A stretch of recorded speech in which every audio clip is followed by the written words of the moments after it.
যে ব্যক্তি ফজরের নামাজ লাগাতার পড়তে থাকবে, আল্লাহ তাআলা তার চেহারায় এমন একটা নূরের মায়া দান করবেন, শত্রু পর্যন্ত তার চেহারা দেখলে মায়া করতে বাধ্য হয়ে যাবে। সুবহানাল্লাহ।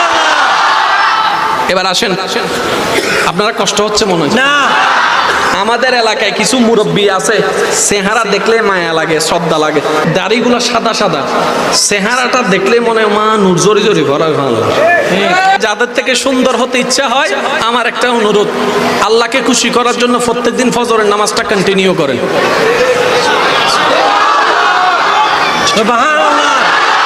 এবার সৌন্দর্য কয় প্রকার সেটাও একটু বলার চেষ্টা করি। ফজরের নামাজ পড়লে চেহারা কি হয়? সুন্দর হয়। জোরে বলেন কি হয়? সুন্দর হয়। সুন্দর কয়েক প্রকার, একটু যদি মনোযোগ দিতেন। একটা হচ্ছে পার্লারে সুন্দর, যেটা নির্দিষ্ট সময় পর আর থাকে না। জোরে বলেন না, থাকে না।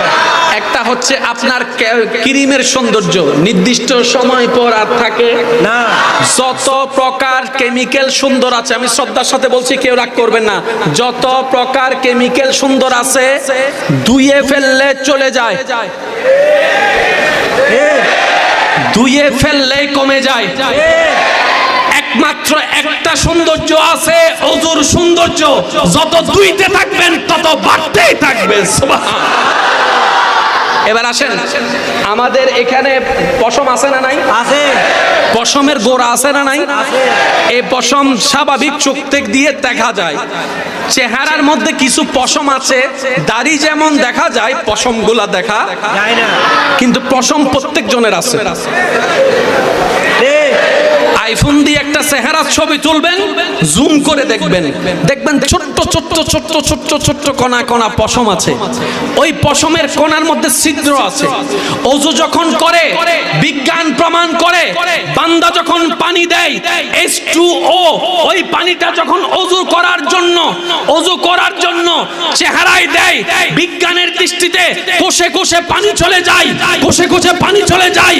হাদিসের ছায়া তলে গুনাহ তো জড়ে যায়, বিজ্ঞানের ছায়া তলে চেহারার মধ্যে কোষগুলা জেগে ওঠে। সুবহানাল্লাহ। এবার বলেন, এই নামাজটা দিয়েছেন কে? আল্লাহ।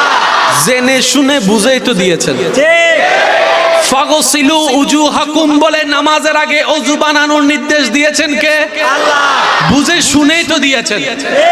আর একটু জোরে বলেন না। এবার ওযু করলেন, গুনাহ জড়ে যাচ্ছে চেহারা থেকে, গুনার রং হচ্ছে কালো,